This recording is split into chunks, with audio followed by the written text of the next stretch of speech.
Je vous propose qu'on commence.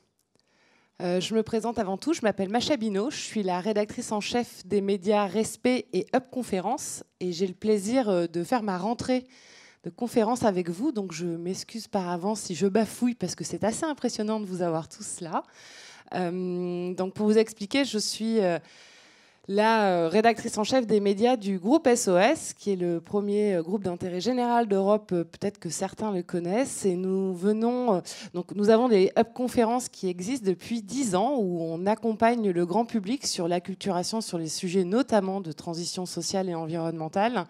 Ce sont des conférences ouvertes, gratuites pour tous, et notamment présentes sur Paris et très prochainement en province. Et je suis aussi la rédactrice en chef donc, de Respect, qui est un média qui est né en mars dernier, parce qu'on a trouvé intéressant et on a trouvé surtout très utile d'aller plus loin dans notre recherche éditoriale, parce que faire fusionner en fait les sujets de respect du vivant, de l'humain et de la planète, c'était un endroit où il fallait potentiellement informer et acculturer les gens. Donc on fait ça trimestriellement avec un magazine papier. Il y aura aussi à venir des podcasts et des conférences. Donc je vous engage à, si vous voulez le lire, bien évidemment, vous abonner ou acheter le magazine. J'ai autour de moi un très très beau panel d'invités autour d'une thématique: origine, composition, impact, santé et environnement, faire le choix de la transparence. C'est ce que l'on va faire aujourd'hui. On va essayer d'être pédagogique, informatif. On va faire le choix aussi, on a fait le choix en préparant cette conférence, le choix de la transparence, en expliquant effectivement les réussites, les points de développement qu'il va falloir faire, les points de blocage. L'idée étant en fait de vous... Encore une fois, de vous acculturer sur ces sujets, de vous sensibiliser et potentiellement que vous ayez vos propres solutions à amener dans vos entreprises ou dans vos choix de carrière pour les étudiants qui sont là aujourd'hui. Je vais vous laisser chacun prendre un micro. Ce que je vous propose, c'est qu'on va s'appeler par nos prénoms. Ça sera plus simple et ça sera certainement beaucoup plus convivial. Et ce que je vous engage à faire, c'est qu'au regard du nombre de questions que je vais leur poser, si vous souhaitez leur poser des questions, ils vont rester 2-3 minutes à la fin de la conférence pour que vous puissiez les approcher de manière un peu plus personnelle. Il n'y aura pas de il n'y aura pas de questions données au public, parce que je pense qu'on ne sera pas tout à fait dans les temps. Voilà. Commençons ce tour de table. Eric, je vous laisse peut-être vous présenter. Vous avez chacun un micro, donc je vais vous laisser chacun le prendre. Je vous laisse vous présenter. Ok, merci beaucoup. Donc, Eric Meunier, je suis chez Ernst & Young, qui, depuis un peu plus de 25 ans, a monté une équipe de conseil en environnement et développement durable, qui fait aujourd'hui 170 personnes. Et je suis un des associés de cette équipe, et qui travaille avec à peu près 2500 autres personnes dans le monde qui sont dédiées au sujet de développement durable, principalement du conseil et principalement de l'accompagnement à la transformation, après avoir travaillé sur les questions de stratégie. Et on va le voir beaucoup sur les questions de produits et de marques. À côté de vous, Laetitia. Bonjour, donc, je suis la fondatrice de l'Amazona. On était les tout premiers en 2010 à débuter dans tout ce qui est cosmétique solide. On a même inventé l'expression cosmétique solide, alors qu'en réalité, on vous propose des shampoings, du déodorant et du dentifrice. Je suis désolée, il fallait rendre ça sexy. Et a priori, ça a plutôt bien marché, donc merci à vous tous. Et on s'est rapidement rajouté les contraintes d'être bio, vegan et made in France, en plus donc d'être sans plastique. On voit que c'est à la mode aujourd'hui, donc on est sur un combat qu'on est en train de gagner grâce à tout le monde. Merci. Laurent. Oui, bonjour à tous. Donc moi je suis Laurent, chez Aigle, depuis 1 an et demi à peu près. J'ai rejoint l'entreprise à peu près au moment où on était en train de lancer notre programme Positive Impact, puisqu'on est sur une entreprise à mission, donc relativement engagée sur pas mal de sujets. Moi je m'occupe du sourcing, donc de la définition du cahier des charges à destination des fournisseurs et de la qualité également, avec pas mal de sujets autour de l'innovation, la recyclabilité, la réparabilité, enfin voilà. Et Aigle est une vieille maison, c'est des choses qui sont très proches de notre ADN de base. Pardon. On va fêter l'année prochaine nos 170 ans. Et on a toujours eu des produits et fait des produits pour l'extérieur qui sont solides dans le temps. Donc voilà, les sujets qu'on va aborder aujourd'hui sont tout à fait dans notre ADN. Merci. Je vais vous donner un conseil à vous quatre pour que les gens qui nous écoutent aussi, qui est derrière les écrans, un conseil de journaliste. Pour que le son soit bon, il faut que vous bloquiez le micro près de votre menton, ce qui permettra un son agréable pour toute la salle. C'est une petite astuce de journaliste. Laurent, à côté de vous, Diane. Bonjour à tous et à toutes. Diane, je travaille pour l'association Surfrider Fondation Europe. Je suis juriste en droit de l'environnement et je suis chargée de tout ce qui est campagne et plaidoyer sur les déchets aquatiques. Le rôle de l'association, c'est de défendre l'océan, notamment sur les sujets changement climatique, aménagement du littoral, déchets aquatiques et qualité de l'eau. Et mon rôle au milieu de tout ça, c'est effectivement de développer des campagnes de sensibilisation à destination du grand public, mais également toute la partie plaidoyer pour impulser un changement du cadre législatif. Et justement, juste pour revenir sur cette question-là des actions de Surfrider, qu'est-ce que vous faites pour le grand public de manière assez régulière?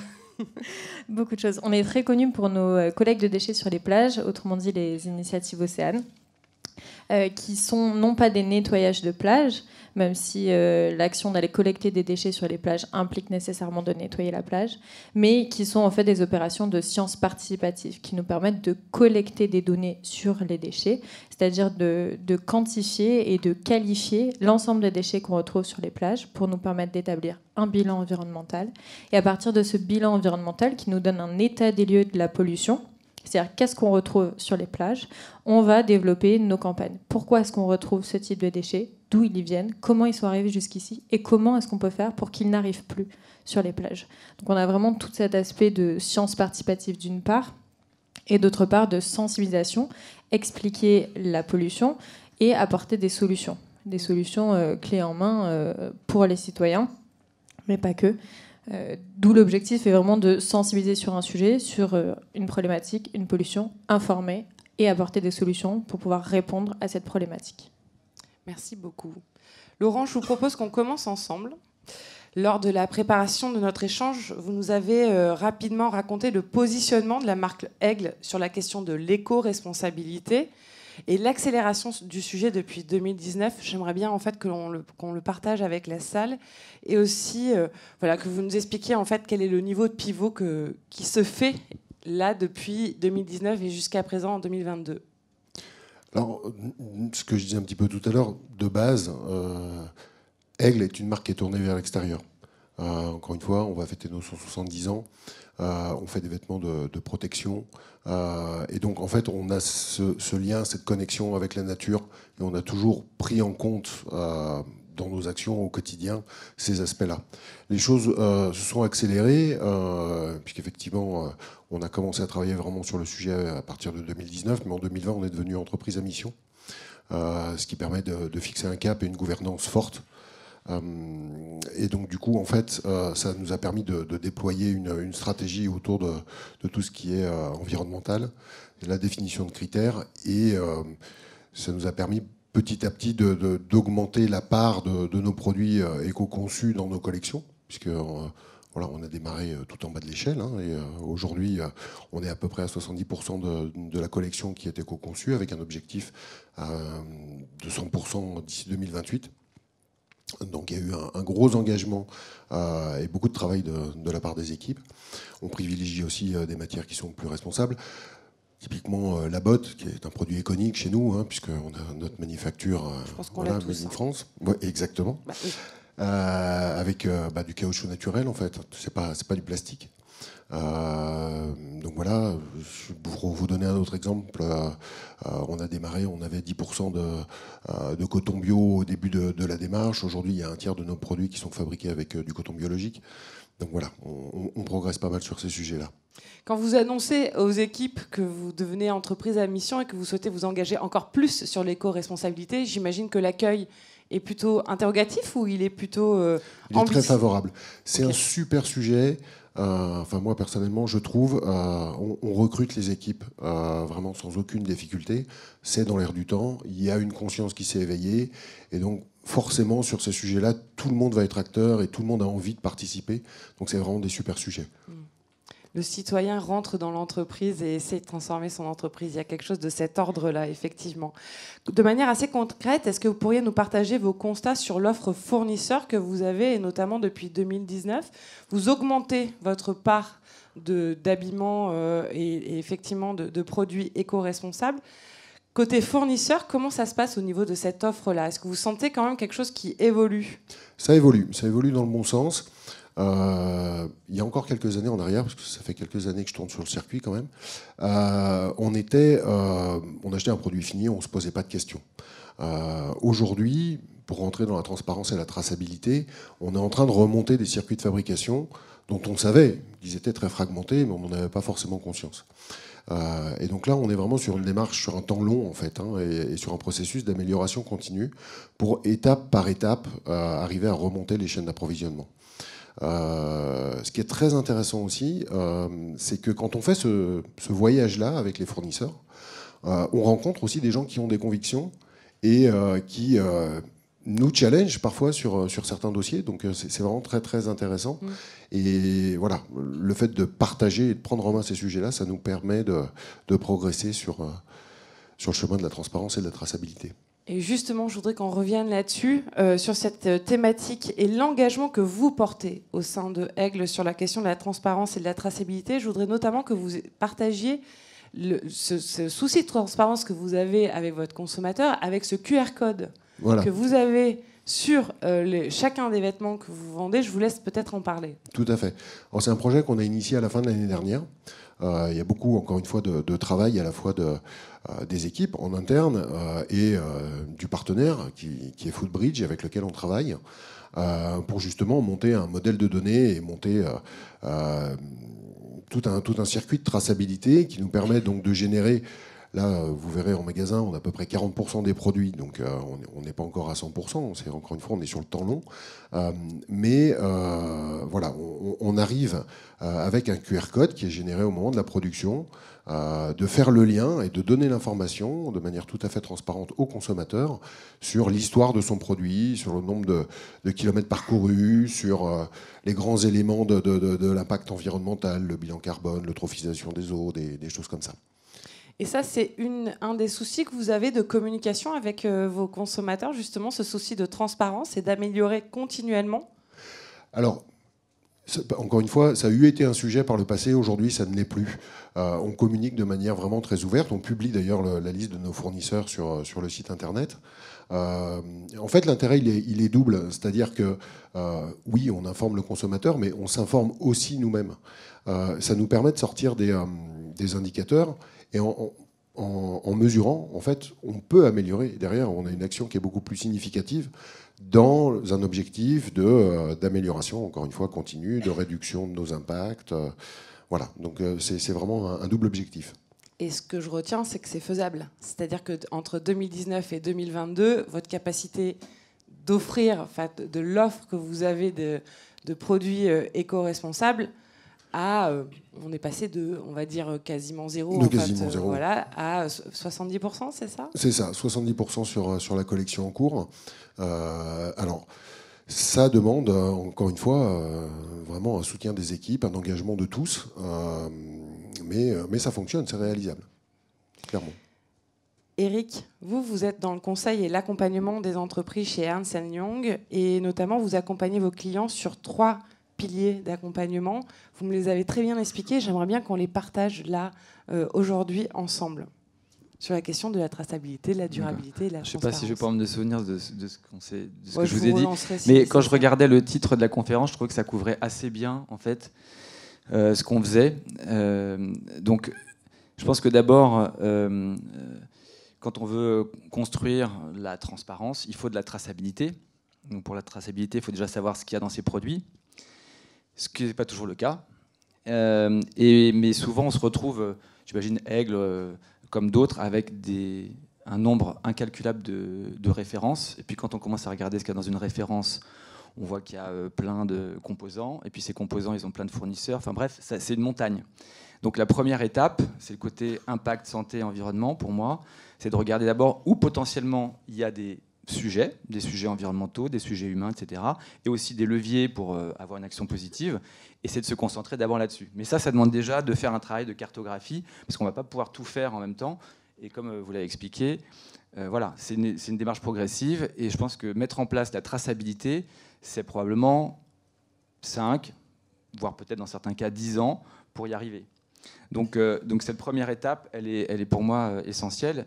Et c'est seulement quand on a déjà dit « Ok, c'est là-dessus, il faut que je commence à travailler en premier » qu'on accompagne ensuite sur notamment la question de l'origine et de la composition. Donc l'origine, c'est effectivement trouver d'où ça vient. Donc pour ça, il y a aujourd'hui des outils qui sont hyper utiles, digitaux, qui permettent de tracer non seulement au rang 1, mais surtout, parce que c'est le plus facile, le rang 1, c'est pas toujours facile, mais le rang 2, le rang 3, le rang 4, parce que finalement, les sujets, typiquement si je prends l'exemple du coton, le sujet, il n'est pas forcément à celui qui vous vend le tissu en coton, mais il est dans le rang bien avant sur la production de la matière et autres traitements derrière. Donc, il faut être capable de faire ce travail. Donc là, il y a des outils, et nous, on accompagne sur ces outils.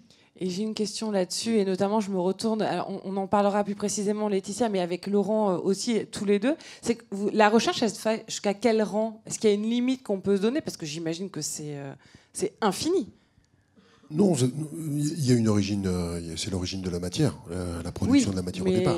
J'imagine que vous devez... Bon, bref, d'accord, oui, certainement. Non, après, encore une fois, on est sur des produits qui sont souvent multi-composants. Vous avez jusqu'à 70 composants dans une chaussure, par exemple. On ne va pas tracer les 70 composants. On va se concentrer sur les composants qui ont le plus d'impact, donc souvent qui en poids sont les plus importants. Pareil sur les tissus, sur les matières qu'on utilise. Quand on fait une parka 3 en 1 qui vous protège de la neige, des intempéries, on va regarder la matière principale. Voilà, la doublure, ensuite le wattinage qui est à l'intérieur. Bon, ce qui est zip et ce qui est fil de couture, bon, ça va avoir un impact, mais il va être moindre. À la marge, oui. Je me doute. Laetitia, vous allez jusqu'à quel rang, vous? Je me pose la question pendant que tu nous la poses. En fait, on a plein de matières premières qui sont des plantes directement, des argiles, donc la traçabilité est ultra simple. Et après, on a quelques ingrédients transformés. Celui qui serait le plus mystérieux sont les parfums, puisque les parfumeurs ne veulent pas nous donner la formulation du parfum. Par contre, ils savent nous certifier qu'ils sont bio, vegan, etc. Mais ce sont des secrets de parfumeurs.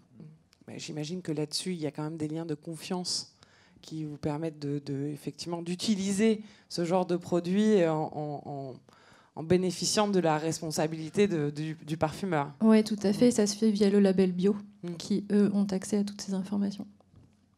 Éric, je vous laisse continuer. Donc, après la question de la traçabilité, nous avions partagé aussi la question de la durabilité et de la transparence. Oui, parce qu'après, il y a la question de la composition. Et donc...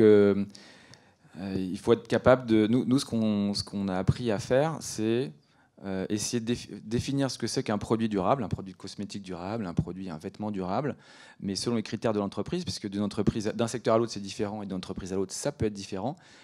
Et une fois qu'on s'est mis d'accord là-dessus, en essayant de limiter la plus simple expression, c'est de trouver les bons proxys, les bons indicateurs, les bons éléments de mesure qui permettent ensuite de concevoir des outils d'éco-conception pour que les concepteurs qui connaissent pas grand-chose au développement durable, et c'est bien normal, ils aient pour autant les outils pour choisir entre est-ce que je mets du recyclé ou est-ce que je mets du vierge plus léger, est-ce que je mets tel ingrédient plutôt que tel autre. Et donc voilà, des outils qui permettent en fait de simplifier la démarche de conception. Donc ça, c'est ce qui a, à mon sens, le plus les effets de levier les plus forts. Donc, puisqu'on parle on est dans la cosmétique, parfum, moi je me suis occupé du développement d'outils Spot pour L'Oréal, et typiquement c'est ce qu'on fait pour d'autres, et c'est vraiment des choses qui derrière sont rentrées dans les outils de développement produit. En fait, on rajoute la dimension développement durable aux outils de conception produit. Voilà. Et justement, quand vous accompagnez L'Oréal avec cet outil Spot, vous pourrez nous en parler 2 minutes peut-être? Comment vous les accompagnez là-dessus? En fait, c'est forcément un travail. Enfin, les gens qui connaissent le mieux leurs produits, c'est nos clients. Donc, l'idée étant plutôt d'apporter de l'expertise, mais de les faire accoucher effectivement une hiérarchisation d'abord de quels sont. On regarde tous les risques, toutes les opportunités liées aux produits, et quels sont ceux qui sont de la vie générale et d'une autre aussi, les plus importants, le plus impactants. Donc c'est ce premier travail pour définir ce que c'est qu'un produit. Donc c'est collaboratif. Et ensuite, trouver les bons indicateurs. Là, c'est un travail très itératif. À nouveau, il faut trouver les données qui existent ou les données qu'on peut espérer obtenir rapidement. Donc il faut éventuellement regarder dans la base fournisseur à quelle information on a accès. Typiquement, on a souvent la ville d'émission de la facture du fournisseur, mais on n'a pas forcément la ville dans laquelle a été produit le produit qui a été livré, sachant qu'il peut être éventuellement livré de 3 endroits différents. Et donc si on n'a pas ça, c'est compliqué de faire un vrai travail sérieux. Donc voilà, c'est typiquement ce genre de choses qui nécessitent du temps, qui nécessitent de parler à beaucoup de gens, et donc d'où le côté collaboratif et itératif. Laurent, tout à l'heure, dans son intervention, parlait de la question de l'importance que vous avez eue, vous, chez Aigle, de la transparence. Et c'est donc, je pense, autour de cette table, vraiment l'ADN commun, en fait, d'une des solutions. Donc, pour vous, le regard, justement, et ce pilier-là de la transparence, il y a un happy end, c'est qu'il y a quelque chose de vertueux aussi dans les modèles économiques quand on fait preuve de transparence. Est-ce que vous pourriez nous partager un peu, peut-être, votre regard là-dessus ?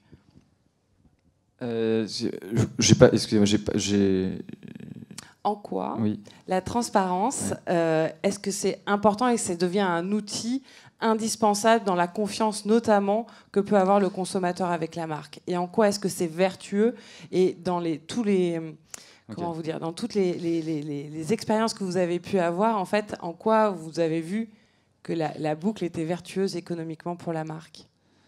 Alors, je pense que, du point de vue l'analyse du consommateur, de son comportement, je ne suis pas le bon expert pour en parler. Ce qui est sûr quand même, c'est que la transparence permet de construire ou de reconstruire la confiance. Aujourd'hui, les discours du marketing 1.0, où effectivement on présente quelque chose de parfait et on dit croyez-moi, je pense que ça ne fonctionne plus auprès du consommateur, et donc il faut arriver à construire une confiance qui passe par plus de transparence. Et la transparence, c'est aussi expliquer tout ce qu'on fait de bien et expliquer tout ce qu'on ne fait pas encore super bien. Donc ça, c'est... Mais j'imagine qu'il y a une crainte. Moi, je suis entrepreneur. Effectivement, je suis même dans un moment de transition. Je ne suis pas parfait. Qu'est-ce que vous répondez à un entrepreneur qui dit « Mais en fait, je ne peux pas tout dire parce que si j'annonce ça, nécessairement, c'est comme si je me mettais une balle dans le pied. » Comment est-ce qu'on rassure en fait l'entrepreneur sur cet enjeu de transparence? Je pense que ce serait intéressant de poser la question notamment à Aigle ou à d'autres marques qui se sont lancées comme ça dans l'affichage d'une performance. Moi, j'ai aussi beaucoup travaillé sur l'affichage environnemental des produits. Effectivement, afficher un D ou un E sur son produit, c'est compliqué. Donc, il faut faire des tests pour éventuellement rassurer et voir s'il y a plus d'avantages à gagner de la confiance que d'inconvénients à éventuellement détourner le client d'une vente. Mais ce qui est sûr, c'est que c'est vertueux aussi pour l'entreprise, parce qu'aucun chef de produit n'a envie de vendre un produit avec un E dessus, sur une échelle de A à F, je comprends. Et donc, c'est vertueux en sens où ça met en mouvement. Et si on a les outils pour pouvoir effectivement comprendre comment s'améliorer, c'est quand même important. Si on a ça, à ce moment-là, on est dans une boucle vertueuse. Et en général, le consommateur s'y retrouve, mais ce serait intéressant d'avoir d'autres feedbacks. On a fait une étude qu'on a présentée un peu plus tôt, Laurence Leguet qui a présenté cette étude. On a regardé des données sorties de caisse depuis 5 ans, et on a regardé quels sont les produits, la performance des produits et des marques qui avaient un claim durable, différents claims durables. Et on montre que dans l'habillement, dans l'hygiène beauté et dans l'alimentation, les produits qui ont des claims durables surperforment par rapport à leur segment de marché. Gros signal, en fait, quand même. Mais là, on est sur de la transparence positive, c'est-à-dire on est sur des claims où on dit des choses positives. On n'est pas forcément en train de dire qu'on n'a pas fait ceci ou cela. À côté de vous, Eric, vous avez Laetitia, qui a fondé l'Amazuna. Alors, j'ai besoin que vous me rappeliez la date de fondation de la marque. 1er avril, c'était pas une blague, 2010. 2010. Et vous fondez la marque immédiatement avec cet engagement, ce souci de traçabilité, de transparence, de composition. Est-ce que vous pourriez nous expliquer en fait d'où ça vient? Est-ce que peut-être par votre parcours, peut-être par, je sais pas, les gens qui vous entourent et les équipes que vous avez immédiatement? Qu'est-ce qui fait qu'à un moment vous démarrez tout de suite avec ces critères-là de composition? Alors ça s'est fait à travers l'entreprise en elle-même. En 2010, en fait, j'ai eu une idée, c'est de remplacer les cotons démaquillants par une lingette en microfibre. Je pars en week-end avec des amis, avec dans mon sac une petite serviette d'une marque bien connue. Je sors de la douche le lendemain d'une soirée bien amusante et je ne m'étais pas démaquillée. Et en me passant la serviette sur le visage, je vois que cette serviette en microfibre m'enlève tout mon mascara. Ça m'arrache tous les cils en même temps. Donc il y a quelque chose, mais à travailler. Et du coup, c'est cette idée-là qui est le point de départ de l'Amazona. Sauf que les premiers coffrets de lingettes que j'ai mis sur le marché, en fait, vous aviez un joli coffret en bois, 10 lingettes, un petit filet de lavage, mais ces 10 lingettes, je les mettais dans un sachet en plastique. Et j'ai acheté 10 sachets en plastique, 100, et un jour, j'ai 1000 sachets en plastique sur mon bureau. Ça prend pas de place, hein, c'est un petit paquet, mais je réalise que quelqu'un est en train de fabriquer du plastique quelque part dans le monde à cause de mon idée écologique. Donc c'est là que j'ai supprimé le plastique et que que j'ai capté l'impact qu'on avait en tant qu'entrepreneur qui est décuplé sur chaque décision qu'on va prendre. Et du coup, la raison d'être de l'Amazona, justement, aussi bien sur le produit, mais aussi sur tout ce qui fait l'écosystème l'Amazona, c'est vraiment la transparence et être irréprochable d'un point de vue éco-responsable. Alors, irréprochable, c'est ça le drame, c'est quand vous mettez le doigt dans ces questions, vous vous rendez compte de l'immensité. Il y a un grand du oui travail. de Laurent et de Diane à côté. Oui, alors je me suis un peu emballée dans l'intro. J'ai dit qu'on était en train de gagner un pari, mais on est partenaire de Surfrider depuis le début. Et je pense que les ramassages sur les plages n'ont pas beaucoup baissé en volume. Donc il y a encore beaucoup de boulot. Donc la question, c'est comment est-ce que vous faites en fait pour être toucher l'irréprochable de l'éco-responsabilité? Donc sur les produits, on se pose énormément de questions. Maintenant, vous avez l'historique. Et donc les premiers salariés sont arrivés au bout de 5 ans. De 2010 à 2015, j'étais toute seule. Je n'avais pas encore les moyens de me verser un salaire. Donc c'est arrivé en 2015. Et au moment où j'avais 12-13 salariés, on était basés à Paris et à Montreuil, je me suis rendu compte que la poubelle de la cuisine débordait de déchets. Alors autant celle des bureaux, de la logistique, on arrivait très bien à la gérer, mais celle de la cuisine se remplissait du kebab et du McDo qui était juste à côté. Et donc est née l'idée à ce moment-là de créer un jardin en permaculture pour alimenter un restaurant d'entreprise, pour alimenter l'équipe, pour avoir un cercle le plus vertueux possible. En plus, financièrement, ça marche. Aujourd'hui, on met 5 € dans des tickets resto pour chacun. Ça permet de financer le potager et le restaurant. Donc allons tester, allons voir si c'est viable. Et il y a 4 ans, on a déménagé dans la Drôme. On était 14 dans l'équipe, on est 11 à avoir déménagé tous ensemble. Et on inaugure l'écolieu qu'on a construit dans 2 semaines. Comment est-ce qu'on accompagne une équipe comme ça pour aller jusqu'à faire déménager 11 personnes, donc j'imagine avec famille, etc., etc.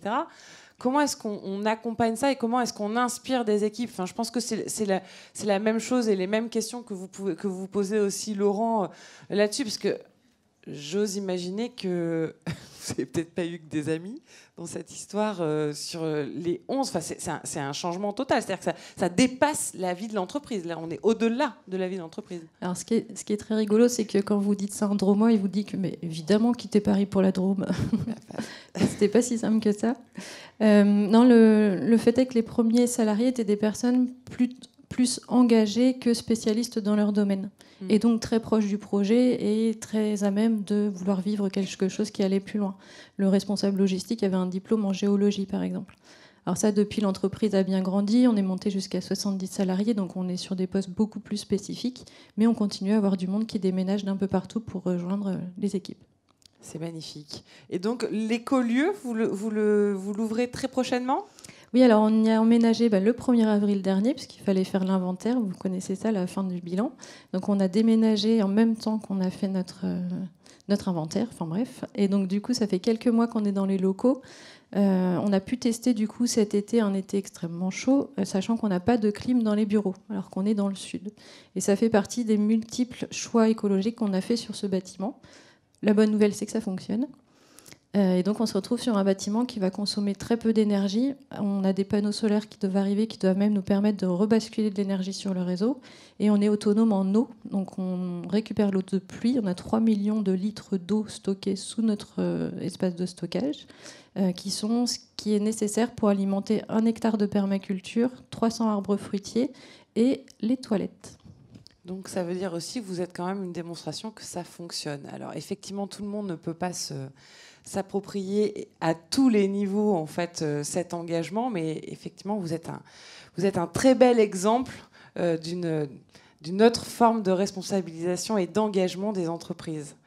En fait, on est tout petit, on est une goutte d'eau dans cet océan de plastique dans les rayons des supermarchés, mais on sait qu'on a donné l'envie à L'Oréal de sortir des produits solides, puisqu'ils ont vu qu'on commençait à faire beaucoup de bruit. Donc on espère qu'on va inciter L'Oréal et plein d'autres à lancer les jardins en permaculture. Tant qu'on montre que le modèle financier est viable, je pense qu'il n'y aura pas d'excuse pour ne pas y aller. Est-ce qu'il faut nécessairement des pionniers, des marques pionnières pour venir un peu, je ne sais pas, décoloniser les imaginaires sur ça peut sentir bon, ça peut être beau et en même temps ça peut être éco-responsable? Oui, puis je crois qu'il faut qu'on arrive à le prouver sans avoir les cheveux gras. Enfin, vous voyez tous les clichés. Non, mais c'est vrai. Non, mais effectivement, il y a quand même beaucoup d'imaginaires à décoloniser sur ces sujets. C'est pour ça l'angle financier, pour moi, est vraiment le meilleur pour faire changer les choses.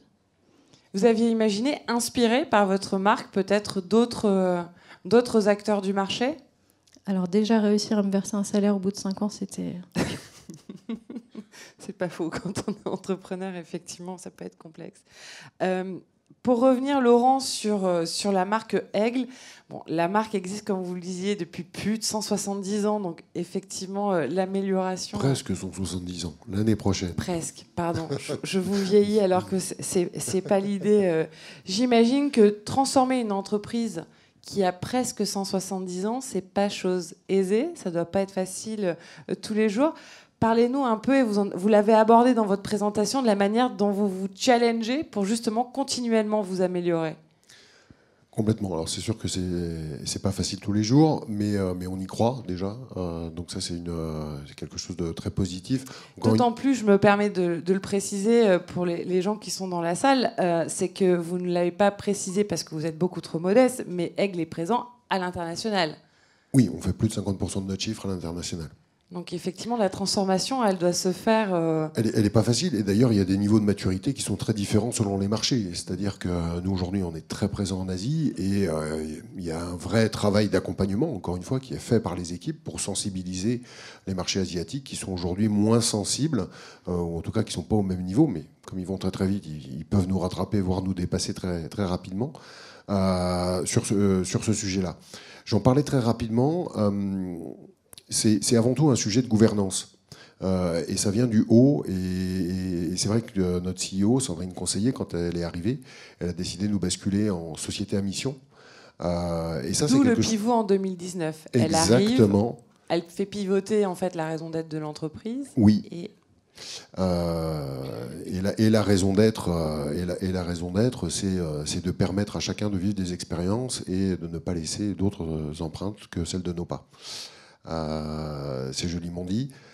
On a donc un comité de mission qui valide et qui nous challenge d'ailleurs des objectifs. On est audité par un organisme tiers indépendant sur nos avancements, sur nos résultats, sur la fiabilité des chiffres qu'on montre et qu'on donne d'ailleurs dans notre rapport DPEF. DPEF pour déclaration extra-financière. Okay. De performance extra-financière.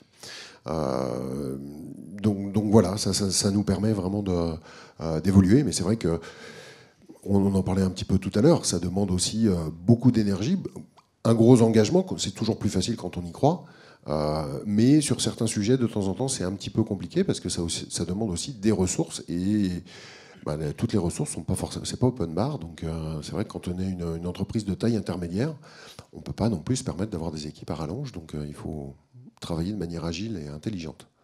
Par souci de transparence dans cette conférence, je voudrais qu'on parle aussi des limites de l'éco-responsabilité, notamment, et on s'en était parlé juste avant en préparant cette conférence, il y a une limite entre comment est-ce que vous arbitrez l'éco-responsabilité, mais aussi tout le côté technique que vous apportez à votre produit, et donc tout ce que vous vous engagez à donner en fait, comme expérience à votre consommateur. Comment ça se passe? Comment vous arbitrez?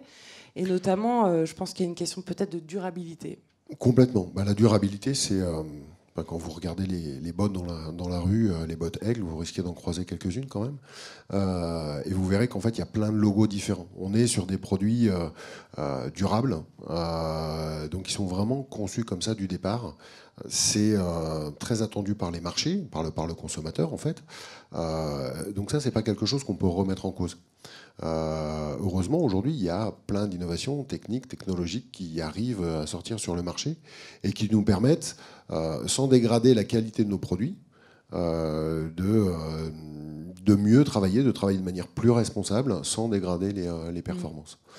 Et puis, encore une fois, comme on est sur une idée de durabilité, on essaie aussi de fermer la boucle. Et donc de travailler aussi en circularité avec notamment notre site de deuxième main Second Souffle. Et donc si aujourd'hui un consommateur ne souhaite plus conserver son produit Aigle, il peut nous le revendre, on va lui racheter, on va le remettre en état et on va pouvoir le reproposer ensuite derrière à d'autres consommateurs à des tarifs préférentiels. Donc ça permet aussi de gagner en accessibilité, voilà, de rendre nos produits accessibles. Laetitia aussi, vous avez, j'imagine, des points bloquants et des limites dans le milieu cosmétique. Comment est-ce que évolue l'offre, notamment sur ces sujets-là? Oui, alors quand on a sorti les dentifrices et les déodorants solides, on était vraiment les seuls sur le marché à proposer ça, en France et en Europe et même peut-être plus loin. Les shampoings solides, où on avait déjà la marque Lush qui est assez connue. Mais c'est vrai que sur ces produits, on était les tout premiers. Donc, on a littéralement essuyé les plâtres. Je pense aux argiles, notamment, qui étaient durs à travailler. Et donc, on a proposé des produits avec les moyens du bord. Donc, on a plein de personnes qui ont testé ces produits. Ça demandait un effort. Donc, on a peur de les avoir un peu perdus, ces personnes-là, qui étaient très engagées. Le Covid est passé par là, on a eu un peu la flemme, tout ça. Donc oui, revenez. Mais ce qui est super par contre, c'est que la concurrence s'est développée à une vitesse folle. Nous-mêmes, on a bien grandi. Et donc les fournisseurs d'ingrédients se sont tous focalisés sur nous sortir des nouveaux ingrédients pour la cosmétique solide. Et donc typiquement, il y a 3 ans, on proposait un après-shampoing solide qui vous cartonnait les cheveux si vous ne le rinciez pas pendant 12 secondes et demie, qui était quand même très complexe à utiliser. Et depuis, un fournisseur d'ingrédients a sorti ce qu'il fallait pour avoir le même effet que sur la version liquide. Donc on a un gros travail de reconquête de des premiers aficionados du solide pour leur montrer que ça y est, on a maintenant les mêmes qualités que sur le liquide aujourd'hui. Justement, comment est-ce qu'on accompagne cette communication? Parce que ce que vous avez proposé avec les produits solides, les cosmétiques solides, c'est un changement d'usage en fait, pour le consommateur qui est complètement... c'est très nouveau. Comment est-ce qu'on accompagne, quand on est une marque, à ce changement d'usage? Alors c'est énormément de pédagogie. Nous, on est très réseaux sociaux depuis le début. Donc le thème de la transparence, vous aviez des photos de mon salon au démarrage. Enfin, c'est dans notre... c'est une évidence, la question ne se pose même pas. Mais donc ça permettait d'expliquer, tiens, regardez, moi quand je pars en randonnée, voilà comment je fais mon sac à dos. Et on a fait aussi énormément d'ateliers dans la boutique qu'on avait à Paris, dans le 10e. On avait des ateliers gratuits toutes les semaines pour apprendre à coudre ses sacs à vrac, apprendre à se shampouiner. Ça paraît vraiment classique aujourd'hui, mais je vous assure que c'est pas si vieux cette mode-là. À côté de vous, vous avez Diane. Alors, on vous a pas entendu depuis tout à l'heure. Je voudrais qu'on parle un peu, donc effectivement, des combats et notamment que, de manière assez pédagogique, vous nous parliez d'un des sujets qui est l'impact santé-environnement. Vous êtes un peu une spécialiste là-dedans, donc je vous laisse peut-être en parler pour comprendre et qu'on prenne un temps de hauteur. Là, on était dans le faire, et juste pour avoir une vision assez complète sur notre thématique. Ouais. Effectivement, donc je le disais tout à l'heure, le rôle de l'association, plutôt sa vision, a commencé sur le terrain. Ça a été créé par des surfeurs, donc ça commence par des gens qui sont dans l'eau toute l'année et qui sont confrontés à des problèmes de pollution. Et qui ont donc mené des programmes de recherche et d'expertise pour analyser l'eau, analyser les déchets, comprendre cette pollution, pour mieux comprendre aussi comment lutter contre. Et dans cette analyse de la pollution, pour prendre l'exemple du plastique, puisque c'est un peu le sujet d'actualité, je le disais tout à l'heure, on fait un état des lieux des déchets qu'on retrouve le plus, et 9 déchets sur 10 sont du plastique. 90% des déchets que l'on collecte sont du plastique, avec en top 1 les mégots, ensuite tout ce qui va être microparticules de plastique qu'on va retrouver et qui ne sont pas forcément identifiables en tant que tels, les emballages alimentaires, les sacs plastiques, les bouteilles en plastique, les bouchons de bouteilles, les produits d'hygiène qu'on retrouve aussi. Donc, ils sont vraiment en fait des produits de consommation du quotidien. Et quand on étudie effectivement la présence de ces plastiques sur les plages, on s'interroge aussi sur leur impact sur l'environnement. Le plastique pollue, tout le monde le sait. Ça pollue à la fois les écosystèmes, puisqu'ils vont être ingérés par les espèces qui vont mourir de faim, d'occlusion intestinale.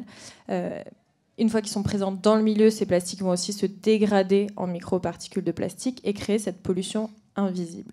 Ces microparticules de plastique vont intégrer la chaîne alimentaire et donc on en retrouve dans quasiment tous les organismes.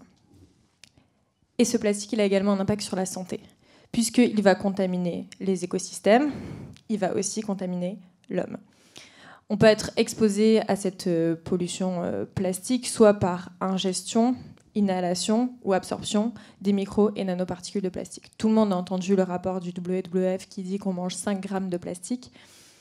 Ça vient à la fois des emballages alimentaires, de tout ce qu'on peut consommer au quotidien, mais également en fait, de tout ce qu'on inhale, ce qu'on respire, etc. Il y a du plastique partout. Il y a des études scientifiques qui prouvent qu'il y a des micro- et nanoparticules de plastique dans l'air, dans l'eau, mais aussi dans notre corps, dans notre sang, dans nos organes, dans le placenta, dans nos selles. En fait, le plastique ne disparaît jamais. Ce qui en a fait un objet technologique innovant et que tout le monde adore, c'est sa durabilité. Mais s'il est durable, il est aussi très persistant dans le milieu. Donc en fait, le plastique, il devient juste plus petit. Il ne disparaît pas. Et c'est là le sujet d'actualité, et c'est là la problématique, c'est un impact à la fois sur l'environnement et sur la santé. Et donc comment est-ce qu'on fait pour réduire cette exposition? Comment est-ce qu'on fait pour réduire cette pollution? Et c'est pour ça qu'on a besoin de la transparence. Parce qu'aujourd'hui, quand on remonte à la source, on remonte aux produits, et on s'interroge sur comment ils sont produits, où est-ce qu'ils sont produits, quelles sont leurs compositions. Et ça marche autant avec les emballages alimentaires et tout ce qui va être matériaux en contact alimentaire, mais également avec les cosmétiques et tous les microplastiques et microparticules de plastique qu'on met directement dans les produits et qui vont disparaître quand on va prendre notre douche, par exemple, mais qui vont partir en fait dans l'eau et qui ne vont pas pouvoir être filtrés. On ne peut pas nettoyer l'océan des microparticules de plastique. On ne peut pas aller avec notre épuisette et séparer le microplancton et les microplastiques. C'est impossible. Donc la solution, c'est d'arrêter de mettre du plastique dans l'océan et donc de traiter toutes les sources de production et de pollution du plastique. D'où le fait de transformer tous ces modèles, tous ces enjeux qu'on a aujourd'hui, de transformer nos produits, de réfléchir à un changement de mode de production, de consommation. Et comment est-ce qu'on fait ce changement? C'est le rôle effectivement des marques, mais notre rôle à nous en tant qu'ONG, c'est d'informer sur ces problèmes de pollution et d'informer sur les solutions. Et de créer en fait des consommateurs éclairés. On ne peut pas faire le choix d'un produit éco-responsable si on ne sait pas si un produit pollue ou pas, et si on ne sait pas ce que ça veut dire être éco-responsable. D'où le fait d'avoir de la transparence et de l'information. De l'information que vous pouvez trouver auprès de beaucoup d'ONG sur ces problématiques, par exemple sur nos campagnes de sensibilisation, qui vont vous dire que voilà, le plastique, ça pollue, et qu'il y a une façon très simple, par exemple, d'arrêter les bouteilles en plastique, c'est de prendre sa gourde et de la remplir. Ça oblige à un changement de comportement, donc de prendre sa gourde avec soi le matin, donc ça change son sac à main, mais également d'apporter une solution. On ne peut pas remplir sa gourde s'il n'y a pas de fontaine d'eau. Et si on n'arrête pas de mettre de l'eau chaude dans les toilettes. On ne peut pas remplir sa gourde si au restaurant, quand on demande de remplir sa gourde, on nous le refuse. Donc il faut avoir aussi les moyens d'apporter ce changement. Et pour avoir ces moyens-là, il y a aussi la partie levier donc législatif et impulser ce changement au plus haut point. Oui, c'est ça. C'est qu'il y a un vrai trépied, en fait. Il y a le consommateur, la marque et toutes les politiques publiques en fait qui doivent se mettre en action et qui commencent quand même à se mettre en action. On ne va pas non plus ne pas voir un bout du verre à moitié plein. C'est qu'il est indispensable d'avoir ce triptyque pour que ça fonctionne. Et j'en rajouterai même un, mais c'est complètement biaisé parce que je suis journaliste, c'est l'importance des médias pour informer là-dessus et effectivement informer nos lecteurs, qui est le futur consommateur, et dont on parlait d'ailleurs, Eric, de consommateur. C'est-à-dire que vraiment, le pouvoir de la carte bleue, il y a quelque chose assez fort pour contraindre les marques à changer effectivement leur mode de fabrication ou leur mode de production.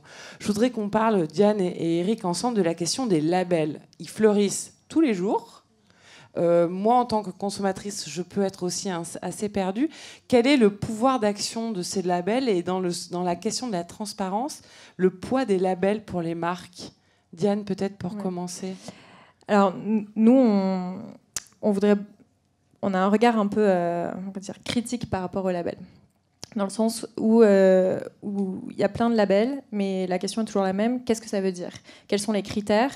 Quel est le niveau d'indépendance de l'organisme qui dessert ce label.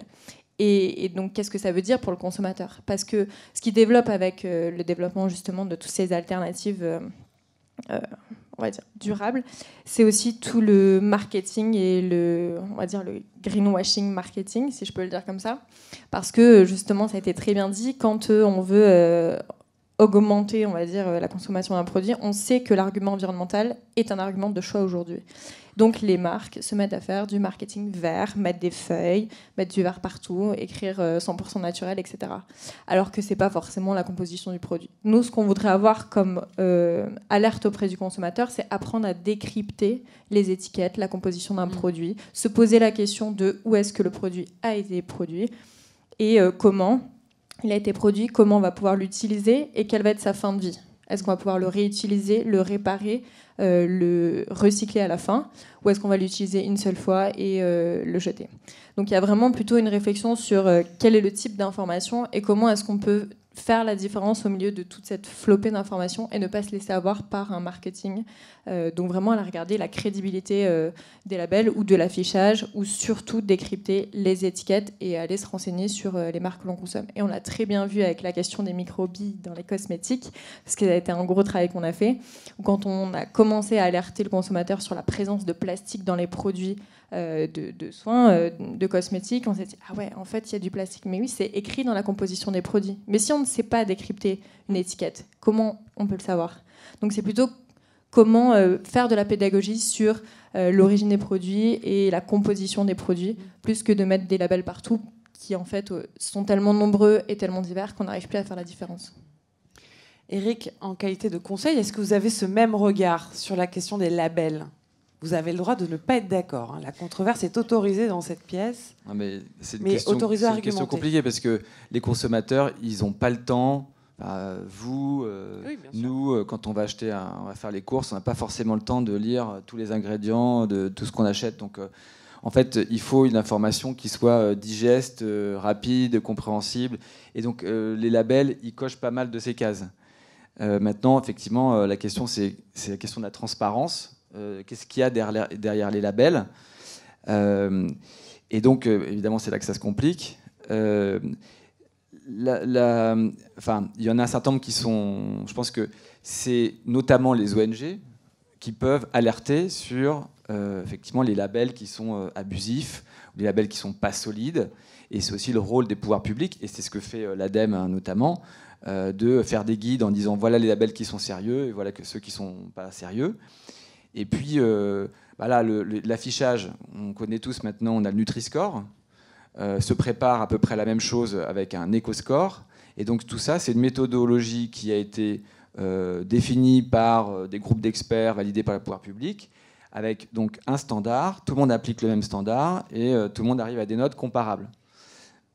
C'est probablement une solution qui est plébiscitée par les consommateurs, parce que finalement, tout le monde sait A, B, C, D, E, si c'est A, on sait que c'est bien, et on est habitué à ça depuis 25 ans avec l'étiquette énergie. Donc voilà, on a un signal facile à comprendre, où finalement, on est tous alignés sur, a priori, sur le même méthode de calcul. Donc ça, je trouve que voilà, c'est une solution. Après, on n'empêchera pas les entreprises de faire des labels. Et c'est vrai que j'entendais l'ADEME qui parlait effectivement, il faut utiliser les labels standards, enfin validés, standardisés, etc. Mais il y a plein de catégories de produits où il n'y a pas d'écolabel, où il n'y a pas d'ENF environnement, il n'y a même pas de label rouge ou de je ne sais quoi. Donc, en fait, il y a un moment donné, il y a quand même le besoin de développer un discours pour mettre en avant les vraies qualités de ces produits. Mais dans ces cas-là, on en revient à la question de la transparence. Notre cause, c'est de le faire avec, en associant les parties prenantes pour qu'elles puissent donner un avis critique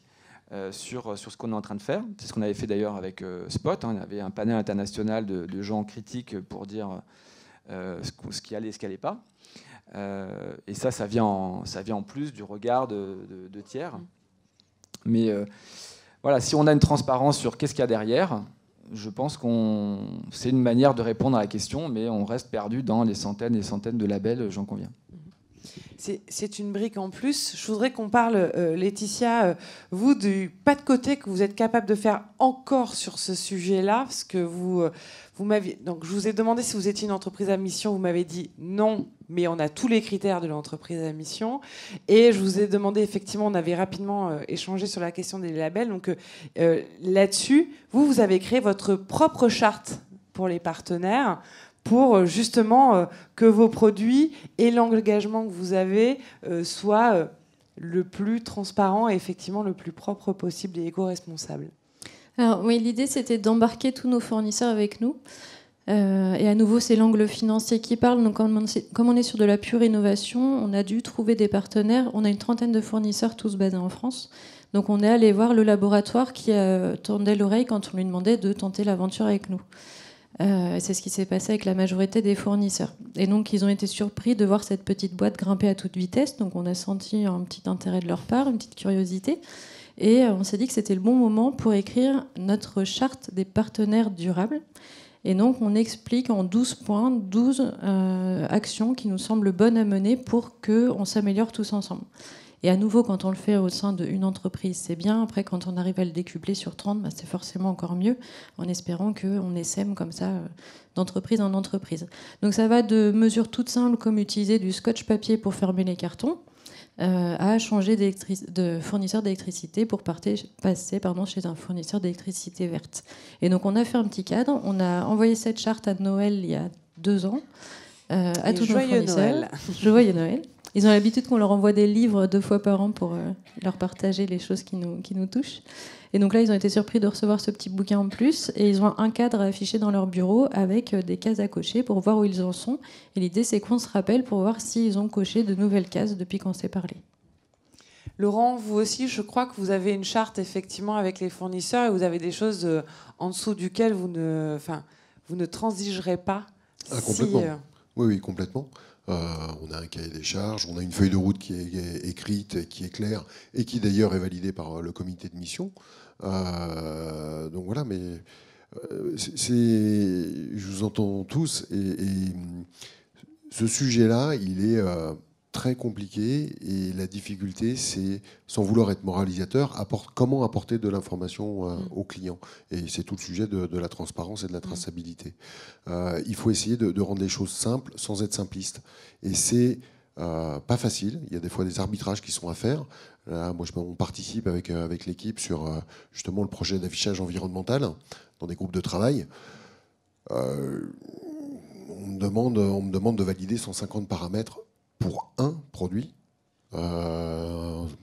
pour savoir quel est le mix énergétique du fournisseur de rang 4 qui va fabriquer les lacets sur une paire de chaussures. C'est beaucoup de ressources, c'est beaucoup de moyens. Donc il est important aussi qu'effectivement on soit accompagné, qu'on fasse partie de groupes de travail, que la réglementation évolue pour fixer des référentiels qui nous permettent en fait de savoir, parce qu'il y a vraiment tellement de manières de voir les choses. Avec un prisme un petit peu différent, en fait, on va vraiment avoir des résultats qui vont être significativement différents. En fait.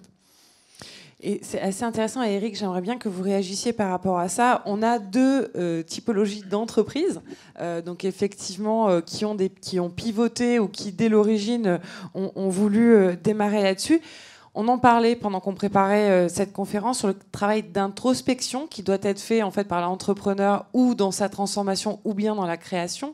Comment est-ce que vous conseillez, vous accompagnez là-dessus, parce que c'est une véritable remise en question parfois d'un modèle économique avec les prises de risques qui vont avec. Comment est-ce que vous accompagnez cette introspection-là? Je pense qu'elle est obligatoire. Elle est obligatoire, mais effectivement, tout dépend aussi à quel moment est-ce moi, je commence à travailler avec des entreprises. Et typiquement, certaines entreprises sont, on va dire, des pure players du développement durable. D'autres ont enclenché les choses et d'autres se posent encore des questions. Donc, il faut déjà comprendre le niveau de maturité. Mais ce qui est sûr, c'est que, moi, mon expérience, c'est il faut que les dirigeants, à un moment donné, aient compris ce qu'ils ont à faire. Donc, soit parce qu'il y a une logique économique évidente, ce qui peut arriver, soit ils ont rencontré un gourou, et les gourous sont hyper utiles, et il y en a à ProDurable. Ouais. Et en fait, des gourous, ça va être des gens qui vont être une capacité de les convaincre et de créer un changement. Soit aussi, quelquefois, ils ont une histoire personnelle qui fait que ils se disent je vais faire ma carrière autrement et je veux laisser une trace différente de celle une trace plus durable. Voilà. Donc ça peut être, on peut essayer de le provoquer, mais il y a aussi des accidents. Mais en tout cas, nous, EY, on a une image, on est des gens sérieux qui travaillent avec des chiffres, et donc évidemment, quand on dit des choses, on est relativement crédible. Et donc, moi, depuis 25 ans, ce que j'essaie de faire, c'est d'établir, comme on dit, le business case du développement durable. Donc, démontrer quels sont les bénéfices économiques, mais aussi sociaux, puisqu'évidemment, aujourd'hui, l'attractivité, la motivation, la rétention, sans parler de l'accidentologie et d'autres aspects, et la santé mentale des salariés, c'est des éléments qui comptent aujourd'hui plus que jamais. Donc, c'est tous ces éléments-là qui font qu'à la fin, on arrive à convaincre des dirigeants. Comment est-ce qu'on acculture un entrepreneur à ces enjeux-là? Alors là, je pose aussi la question à Diane, c'est que vous accompagnez de temps en temps des marques. Comment est-ce qu'on acculture sur ces sujets? Je vous donne un exemple. Demain, j'anime une conférence avec le directeur général de Davidson Consulting, qui lui a fait partie. Effectivement, il a eu un switch parce qu'il a rencontré Madame Masson-Delmotte, et effectivement, il me disait de manière assez transparente, l'environnement n'était pas un sujet pour moi. Et il a fait cette rencontre-là, qui l'a inspiré, l'a fait switcher, a complètement changé son modèle, c'est assez dingue. Et donc, vraiment, comment est-ce vous les accompagnez, vous accompagnez un certain nombre d'entrepreneurs dans cette acculturation sur les sujets? J'imagine qu'il faut déjà que les équipes soient hyper au fait des choses, mais est-ce que vous avez peut-être des partages à faire là-dessus? Diane? Nous, on travaille avec les entreprises de différentes manières.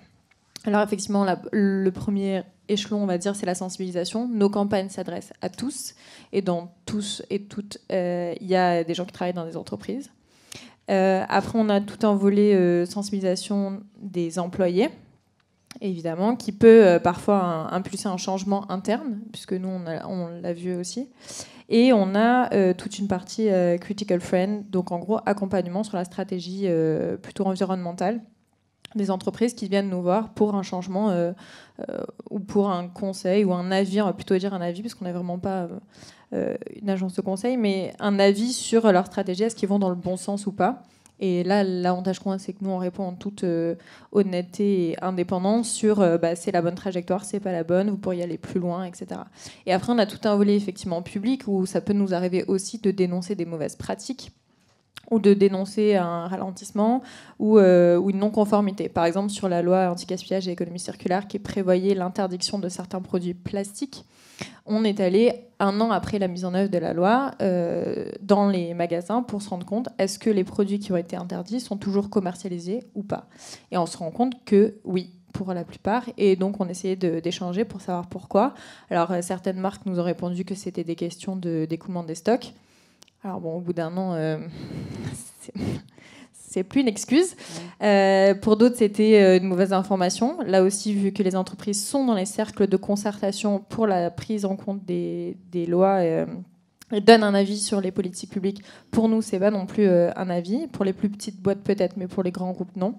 Et pour beaucoup, c'était simplement, on continue, tant qu'on ne contrôle pas, on ne contrôle pas. Donc là aussi, on a fait une campagne pour dénoncer ça. Et effectivement, quand on a cette partie plus publique de mise en face des responsabilités, on peut aussi avoir une réaction. Donc on a vraiment tout ce panel-là. Et évidemment, on peut travailler de façon plus opérationnelle ou en mécénat avec des marques qui, pour nous, vont dans le bon sens, parce que c'est aussi intéressant de montrer que les solutions, elles existent, qu'elles sont déjà développées. Et donc, en fait, le changement qu'on appelle de nos voeux, il est là. Il est en train d'exister. Ouais. Il est faisable et que tout le monde doit s'y conformer, quoi. Eric, pour faire court... vous avez 1 minute, parce qu'il faut qu'on tienne le temps. Il y a la carotte, il y a le bâton, et puis il y a l'émotion. Donc la carotte, c'est si vous faites ça, vous allez pouvoir vous différencier, vous allez pouvoir avoir des produits plus performants, des clients plus contents, enfin voilà. Le bâton, c'est si vous ne le faites pas, vous êtes rattrapé par la police, soit par des coups, soit par la réglementation.